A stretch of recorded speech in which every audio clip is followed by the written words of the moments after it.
Welcome to Exposing the Hidden Reality. I'm Annette, career reinvention coach and caffeine-powered human. And I'm Sandra, women's life and leadership coach. I bring the woo to our conversations. And this is the podcast where we call out all the unspoken stuff, biases, outdated expectations, and all the things women navigate in work and in life. Yes. We bring to light what we see happening. Smart, capable women stuck in the same patterns because no one really talks about what's going on. We'll bring some difficult truths. Welcome, insightful experts. And sprinkle in a little chaos and fun. It wouldn't be us if we didn't, right? So whether you're walking the dog or tuning in during your commute, we're glad you're here.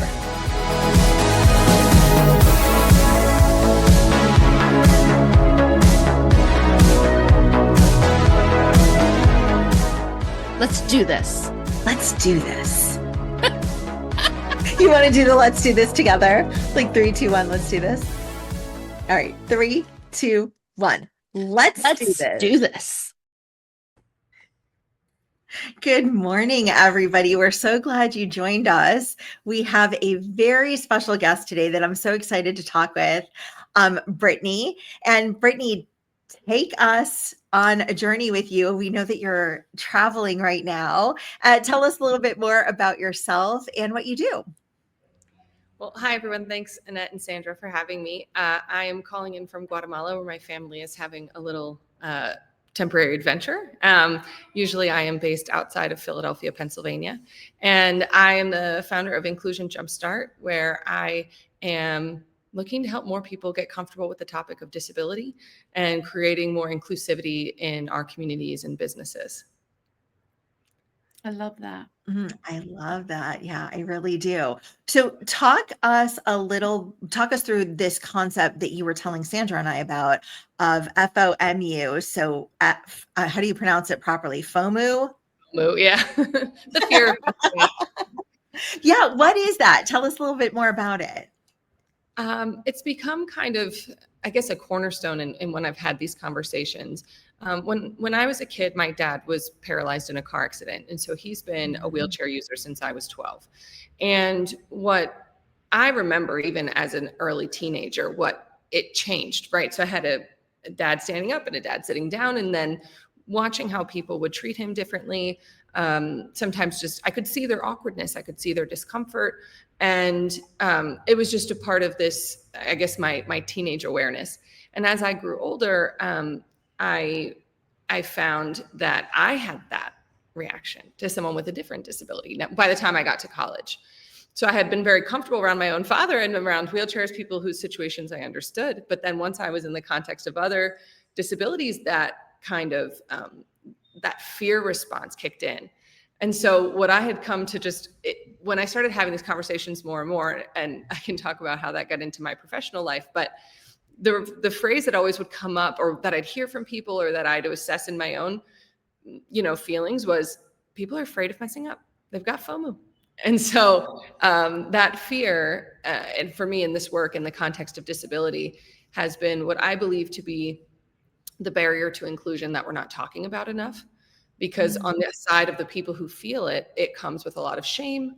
FOMO is driven by a lot of good intentions. A lot of people who feel it would do better if they knew how, want to do better, but don't necessarily feel they know how, or feel that the risk of a mistake is too high, or the risk of offense is too high. And so I watched this in my own personal life before I ever entered the professional world, addressed it in myself before.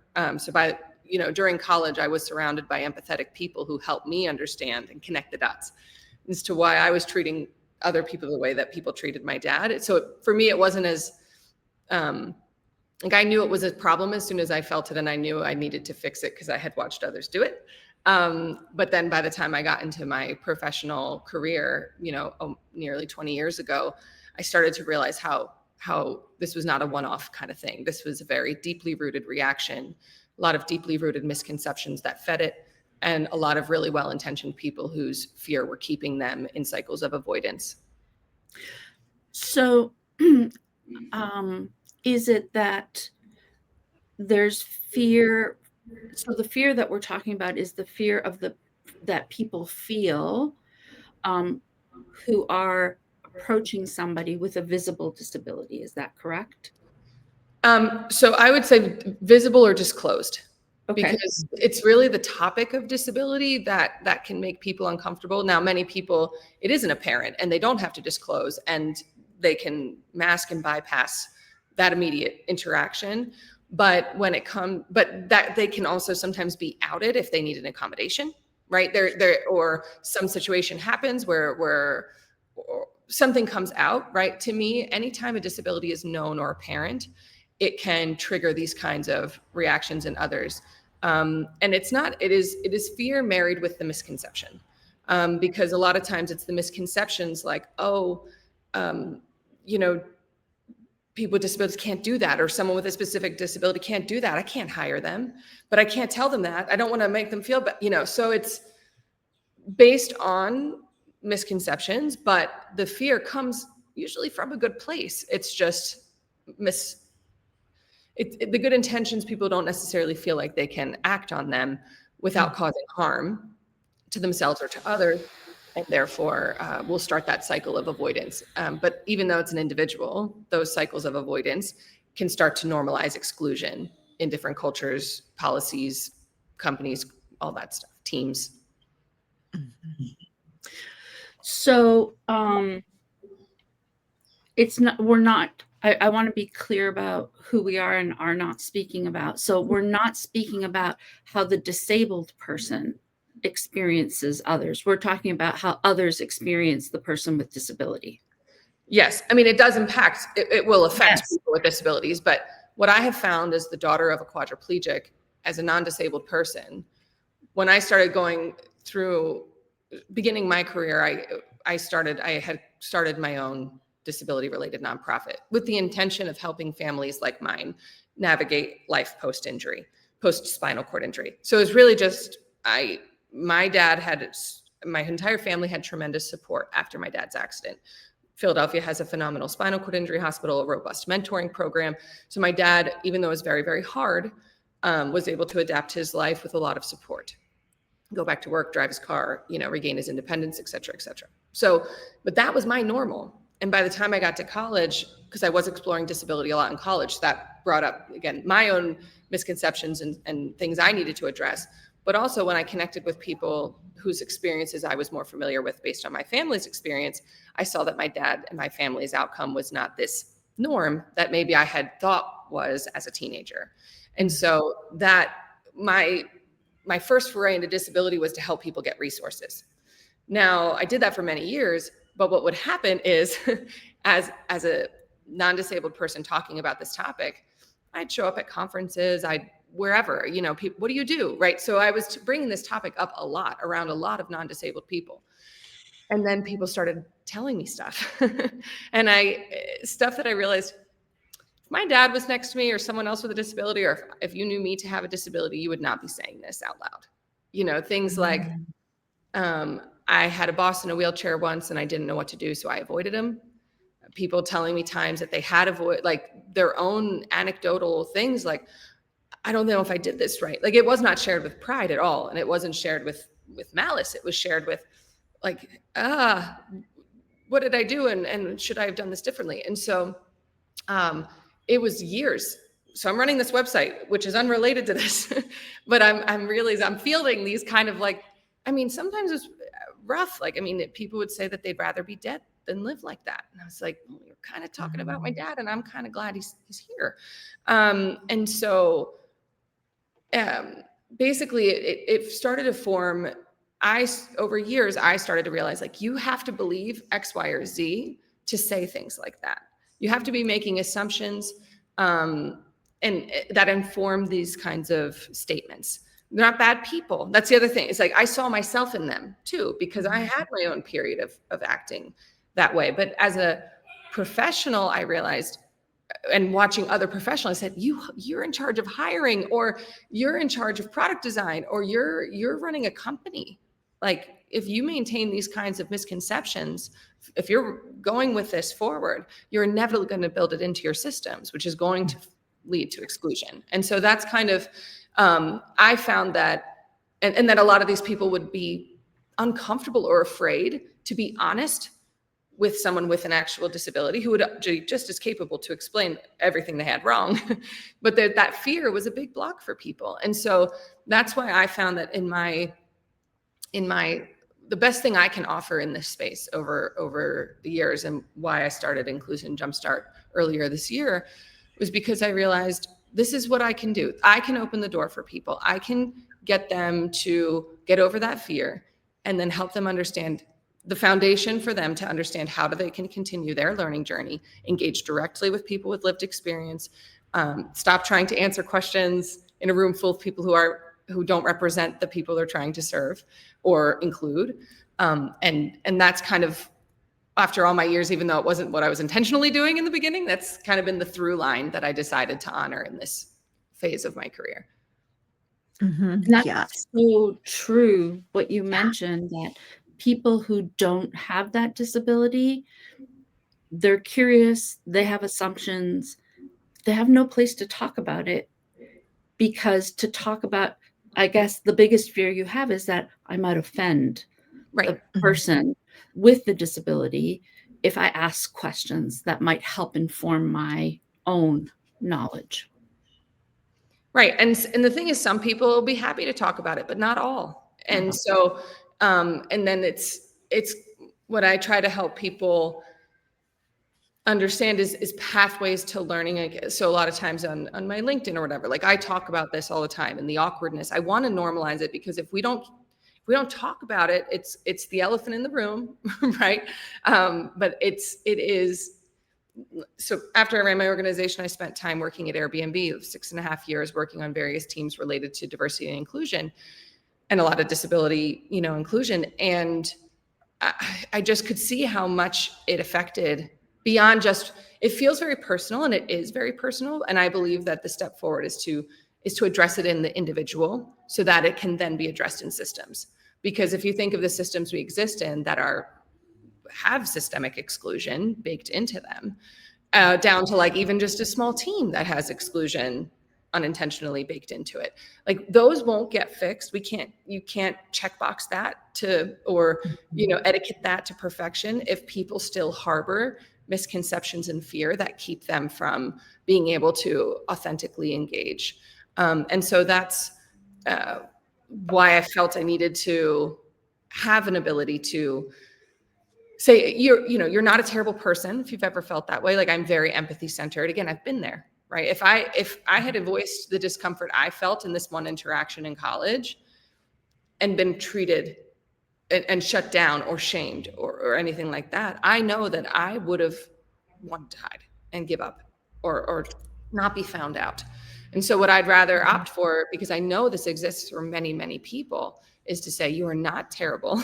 You likely feel it because you are a good person who wants to do better, and give them a pathway to do that, so that we can,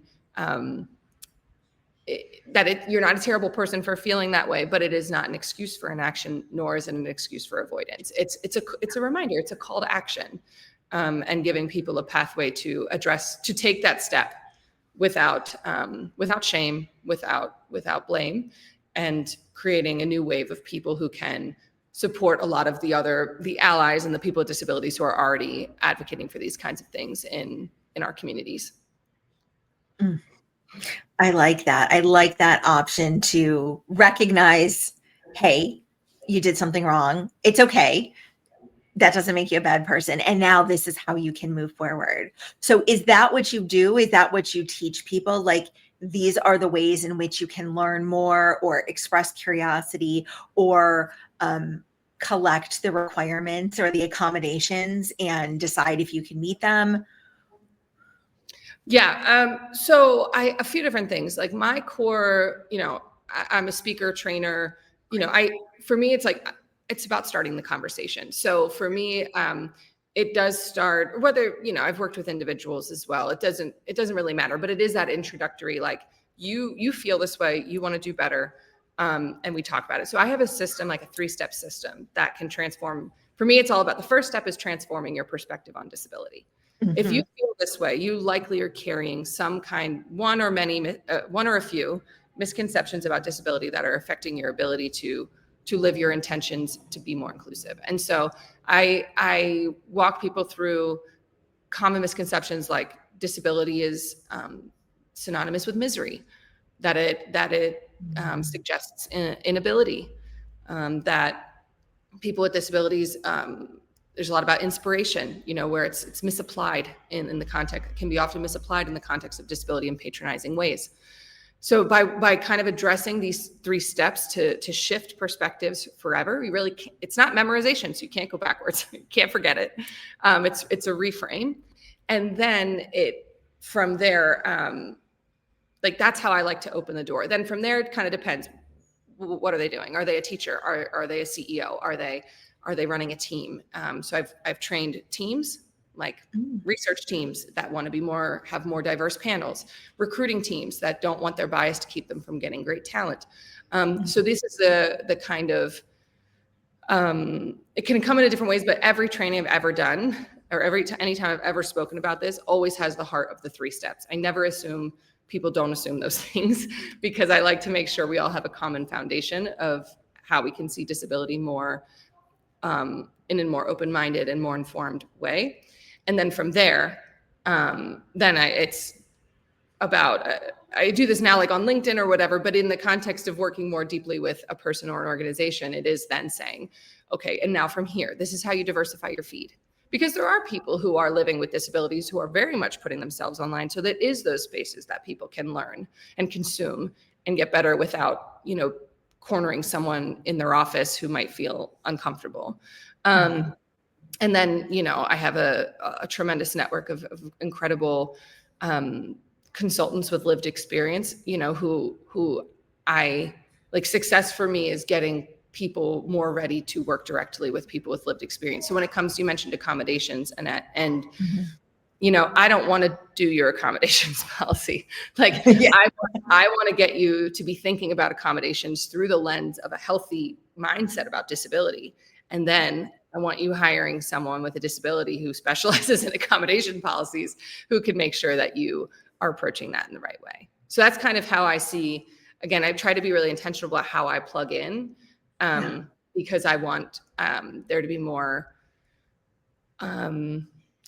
a more thoughtful and robust approach, and a more, I get that the habit is more to go to the source, to hire and have representation of people with disability, to address the specificity of certain things that many companies look for, but are afraid to address that community for answers.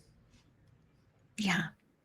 I love this. And often, so I work with individuals usually in some sort of career transition, and cool. It comes up again and again and again that people are concerned about disclosing that they could benefit from an accommodation during the interview process.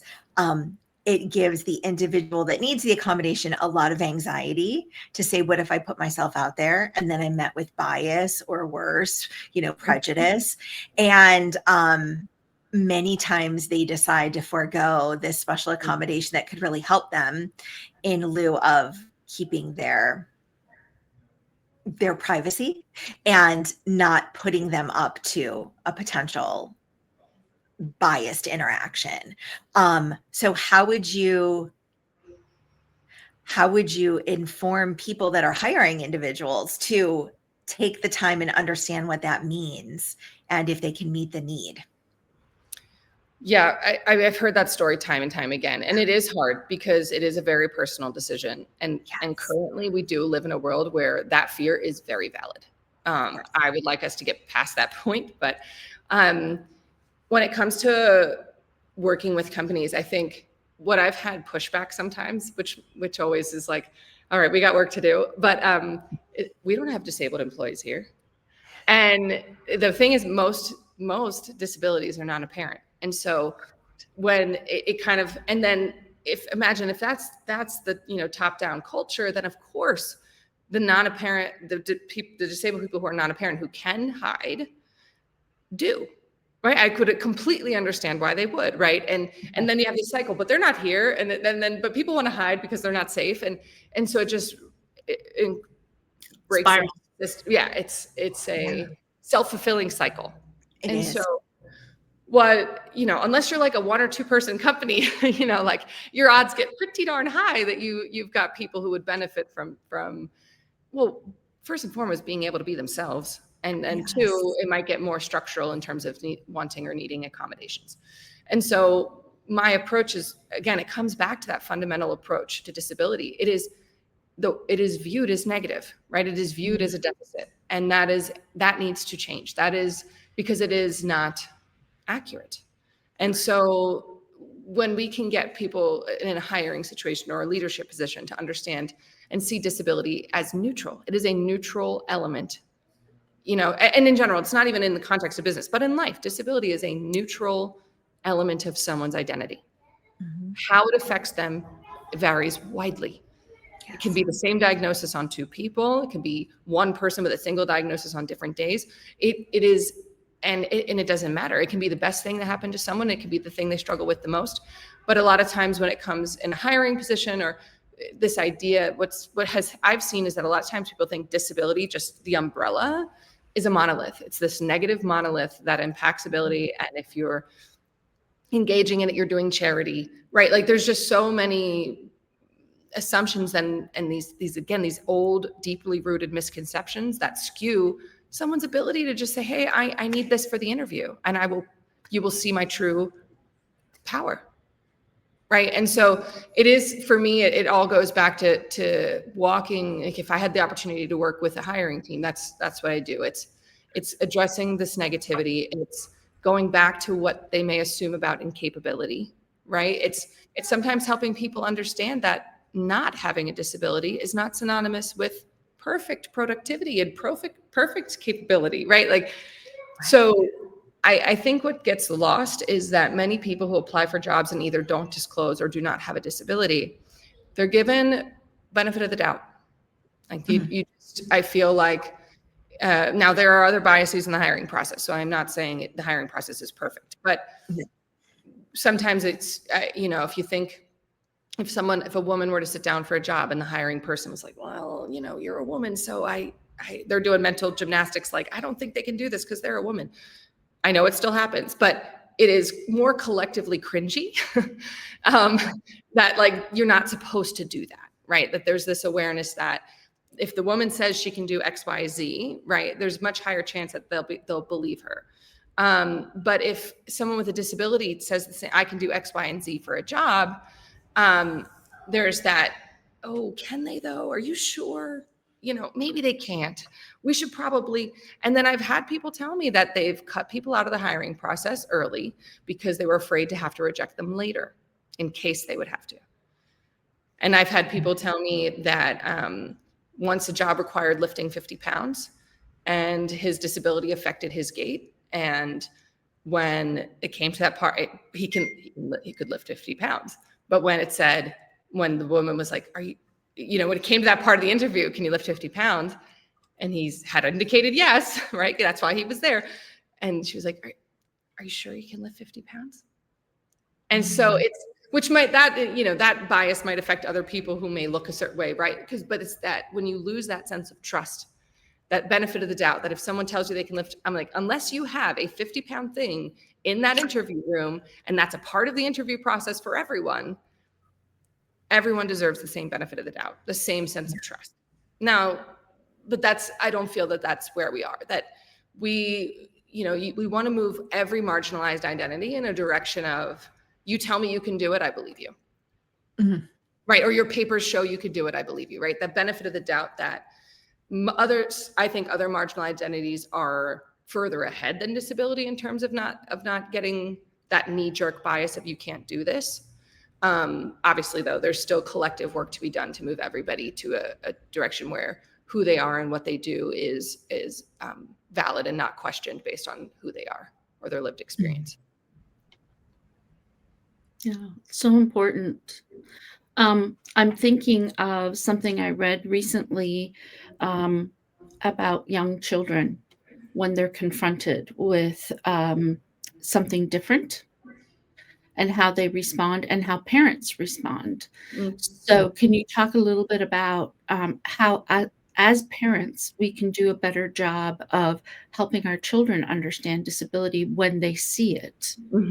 I love this topic and question.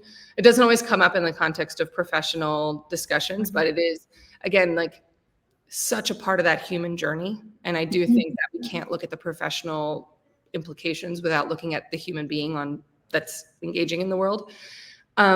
This, I think, exposure, I think the scenario that happens a lot is disability is spotted, child calls it out, parent feels awkward and runs the other direction. Right, exactly. Exactly. Now my kids, I have 2 young kids. They're a little bit, their grandpa's in a wheelchair, right? I have friends with different disabilities, so they have this kind of exposure. But once we were, I'll just use an example for me. Like it happens. We were in a diner and a man was using arm crutches and did not have most of his leg.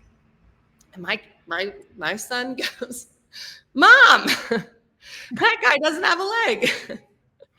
And I said, "You're right, he doesn't. Not all people have legs. Some people's legs look different. And people may use them different." I remember exactly what I said. And he's like, "Okay."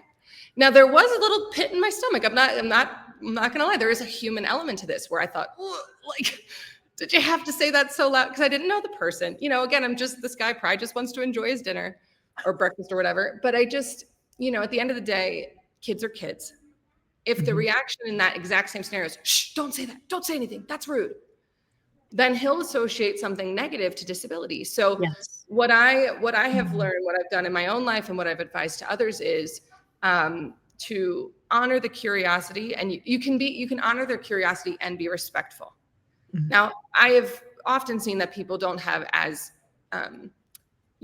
extreme of reactions to children, right? Like I know that with walking around places with my dad, when kids would come up and talk about his wheelchair, a lot of people see and honor that natural and honest curiosity of children. But say, for example, that man reacted poorly. I could still coach my son to say, "Well, that wasn't very kind. Maybe he's having a bad day," right? Because there is nothing wrong with a child acknowledging that someone doesn't have legs. And it is an opportunity to say, not everyone has them. Some people have different ones. Some people have, and so pretty much sometimes if I get a question about being blind or being deaf, or they see someone, my kids for the moment have found sign language fascinating. And just understanding that you can say, some people hear different things. Some people's ears don't work at all. How cool is it that they have a way that they can communicate with their hands or use other things, right? So we talk about it also when it's not in front of our face. So there's books like Bodies Are Cool. There's a lot of disability representation in Bodies Are Cool. And then in general, and then if we see things out in the world, sometimes it'll just come up like, not everybody has arms, right? And he's like, yeah, not everybody has arms. And you don't have to make it then a 10-year lecture, right? It's just, once you acknowledge the reality that not everybody, their minds or bodies are not all the same, then it becomes more of a point of fascination and coolness, right? Like that, how cool is it that people do different things in different ways, and that we can normalize that not everyone exists through the world functioning, looking, perceiving in the same way. Yeah. And I think you were talking a little bit about your preferred platform is LinkedIn, and Sandra and I love LinkedIn as well. But I think social media in general has brought more information out. I think it's very cool when accounts, people that use service animals talk about their service animals, talk about how kids naturally react. Sometimes they're able to catch those reactions on video. And I love when certain accounts reinforce a parent that does a good job, that says, "Oh yes, let's look at that doggy, but we can't touch that doggy because it's a service animal." Right. And he or her is working. Yes. So I love that. And it's just brought a level of awareness. And then there's a couple of accounts that I follow where they talk about just like if you encounter somebody in the world that you don't understand or you have a question to ask, that most people don't mind answering questions as long as, like you were saying, it comes from this good place of natural curiosity and wanting to understand better. I was just posting about this last week, actually, about asking questions, because I get that question a lot. Can I ask about it? And it is true that a lot of people are fine, would rather you ask than make assumptions, is usually how it comes down to. But one of the things that I pointed out in that is that I think there's a value to checking yourself. Why do you want to know? Because, Great question. Because an apparent, it's like some self-reflection before you dive in, because I have found that sometimes it's unchecked entitlement to knowledge. Like feeling that like you can see a wheelchair, therefore you can ask about it. And sometimes, now professionally, like if you're a hiring manager doing that could immediately be seen as threatening, right? Like I have to answer this question correctly or else you're going to doubt my abilities, right? Like I could easily see there's a lot to like situational awareness. But I think it's important to know too that like I talk to a lot of different people with different disabilities, and I don't know everyone's story, right? Because it just maybe hasn't come up, right? So I think, and it's not to say that you shouldn't ask questions, because it is true that a lot of people are like, yeah, I'd rather you just ask me. But I do think there's space to say that sometimes those questions can be inappropriate and invasive when people feel like personal, right? And so again, it's that self-reflection. Like, do you ask personal questions of someone you just met? Again, context is everything. But if you are at, I don't know, some public event, and say, hey, what happened to you, right? Like, right. It's like, do you? And maybe that person will be fine with that, right? But I believe that we can move a little bit more in a direction of like, do you even know that person? Like, are you forming a friendship, right? Like, if you know someone to have some other element to their identity, do you dive right in, right? Do you want to, if someone's in the LGBTQ community, do you immediately ask them how they came out, right? It's like, that might come out and maybe they're fine with it, right? So, because again, everyone is allowed to have their own, how they would deal with that situation. I'm not ever going to tell someone how they should react to it. Right. But for the people asking the questions, I do sometimes feel that you're allowed to have that question in your head. There's nothing wrong with being curious. I've wondered it myself, but I don't always ask because it's not always needed. But when you have a foundation of respect and empathy and comfort, and you're developing some kind of relationship with someone, whether that's colleague, friend, partner, whatever, and you leave space, like people get to know each other, right? So, and some people may be more forward about it. Some people may never speak of it, but as you evolve in a relationship, it becomes, in my opinion, more comfortable to understand when you ask questions to really get to know someone.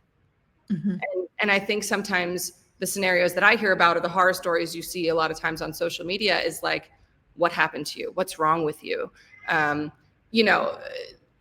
Or like, out of people, they just like strangers, they're just walking by on the street, right? So it's hard. I think that kids, like I said, kids get a little bit, I've always heard, get more of a pass because kids are kids. Yeah. But I think adults, it's like, just because you can see or know about a disability does not mean you are entitled to their story or their information, but that you can always build a relationship with someone and ask questions if you like, but also be okay if they're not willing to answer it. It's kind of like the scenario that I'm thinking of right now as we're talking through it is, somebody puts on, so kids love to put on their favorite everything, right? And most of the time it doesn't match, right?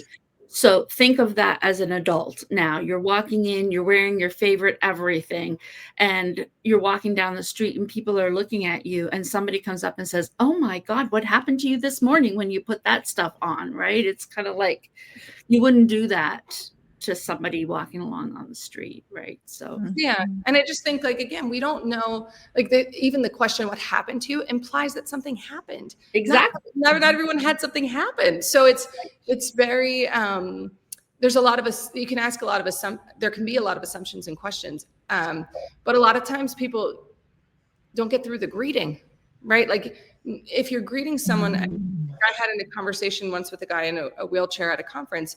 We were in an elevator at the same time. Like, we just ended up chatting, and what do you do? And he's like, oh, I could tell you had some experience. And I said, oh, why? Because I hadn't said anything. So I was very curious. And he said, because you looked me in the eyes. Oh, wow. And I have another person similar, like gait affected, and the way it's my cousin. I had interviewed him, and I did a little series of discussions with a couple disabled people a couple months back. And he said that he's now just used to people looking down at his feet before they look him in the eyes. Mm. You know, and it's just, now I'm speaking about a parent disability here, right? This only functions if the disability is apparent, but there is something to say for understanding, yes, someone may be different. We are all different, right? Yes. But maintaining our social norms of like, when you're going to greet someone, you look them in the eyes. And it's even if they're blind, you can do the same. Like, you don't have to change because someone has an identity or a lived experience or a diagnosis that you are unfamiliar with. People are still people. You can look people in the eyes and be honest, be empathetic. Like, if you can see that humanity first and you're grounded in empathy and respect, right? Those questions, like the invasive, like jump in questions, start to feel uncomfortable in yourself. Yeah. And that's when you know that like you can ask better questions, right? And then I think also to your earlier point, Annette, that the way social media, you can find anyone pretty much of any diagnosis or lived experience that is sharing their life. Now, They will only be one person. They will not give you an entire spectrum. Many of them will say that, but it'll at least give you some entry point to understand the world and interactions from someone's eyes that help sate some of that curiosity that will keep you from falling into these pitfalls in your own life. Yeah, I agree. There's a couple I follow that the husband is hard of hearing and the wife signs, and then they've been on this this journey to find servers in restaurants that know sign language. And so they've been sharing all of those interactions, and they're actually like making an open call and saying like, hey, if you're a server and you want us to come to your restaurant, we love to talk with you. And so getting their stories too. How did you come to learn sign language? And so many interesting people. But really making it so that there's a lot of questions that I had answered. Right. You can without, just such educational content, but really, really interesting too, because they're getting all these stories of different kinds of people. I love that. And it makes me think, another woman that puts out great content is Molly Burke. She's a blind woman. She's, and you made me think of it because just not too far back, she was giving a quick kind of like, not funny, but a sarcastic, but informative video on how to actually how she likes being greeted as a blind person. Right. And she talks about her service dog too. So you've got people like that. There's another couple, where the husband's a wheelchair user and the wife is a non-disabled, and it's Cole and Charisma, but Roll with Cole, I think, is their channel. And again, they talk about even perceptions that Charisma gets as a spouse, how they're treated as a couple, which I'm sure is some of what happens with the couple you just mentioned. There's so many. I see a lot of autistic advocates that have been sharing both on LinkedIn and other social platforms about what autism actually is and how it manifests in different people. And there's, so one I think of is Marissa Hamimoto. She's autistic herself, but also runs an inclusive dance company. So beautiful stuff. But the one video she put out recently was there was wheelchair users, there's a blind woman, her, all doing this, like she just creates wildly beautiful, inclusive choreography. And so, that's just a few that popped to my mind, but there are so many vantage points, people with disabilities with different other intersecting identities. Like there's really so much that is out there. And so if people want to learn more, it's all available. And it's a lot of ways that either people to share maybe the things they assume people are afraid to ask, right? Like there's a lot of people who get really, open about topics because they want to change the narrative. Yes. And also great for people that are curious and improving their skills, not acting out of their misconceptions, but actually acting out of a place of genuine caring for others and wanting to be the best version of themselves, I guess is what I would say. And things to show your kids too, right? Like, social media doesn't, if you find something useful, be like, look how cool, because I think, look how cool this person has adapted this, or how they do this, or look how special that dog is, and like how amazingly talented that dog is to help that person. Yeah. Like, did you know that our dog just plays fetch? This dog, is responsible for keeping someone safe and living their life. Just there's so much that can be shifting to say the default has been for too long what people can't do. And I see this a lot. Well, with anything, but even with the rise of discussions of non-apparent disabilities and neurodivergence, it's also just, it automatically jumped to like, can't do this. People can't think that way. They can't. And really it just takes that shift to say, thinking about what people can do. Right. And people have been saying this for forever, but that message still is stuck for a lot of people, that it is a lot about the negative and the negative framing. And that I think when, that's how I like to help people if they want that kind of, like I said, the door opening, but also like people are having their minds changed all the time online by learning from others who have found their purpose in changing the narrative through sharing their experiences. Yeah, I agree.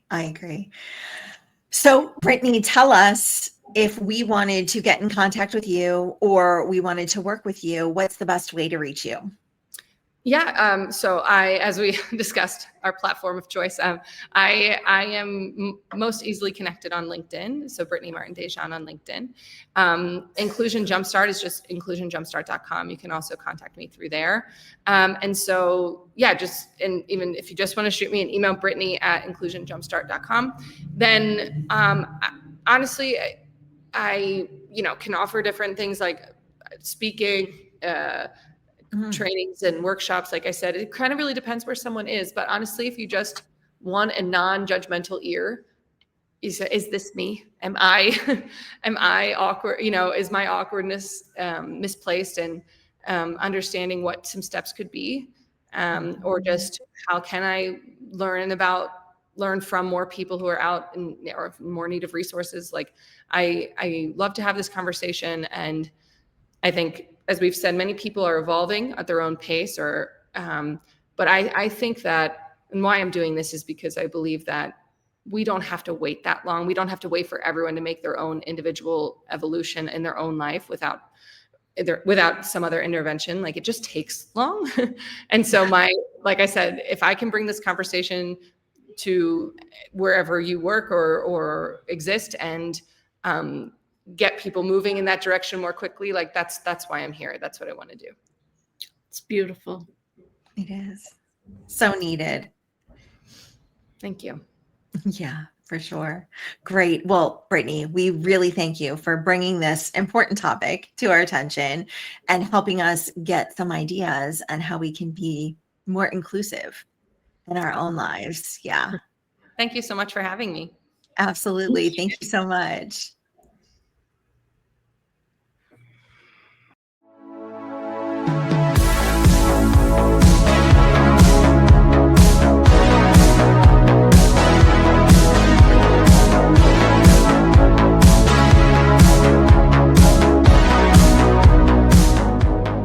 That's a wrap on this episode of Exposing the Hidden Reality. If something hit home or made you snort laugh, tell us. Seriously, we love hearing from you. Message us, tag us, or send us coffee. We love coffee. And hey, leave a review. It helps more women find us and boosts our egos. Which are like fragile, like suspiciously fragile. True. All right, until next time, keep questioning, keep growing, and if all else fails, blame the dog. See you next time. Wait, did we stop recording? No, we're still here. You have to push the red button. Red button. Cool. Just eternal podcasting. Bye. Bye.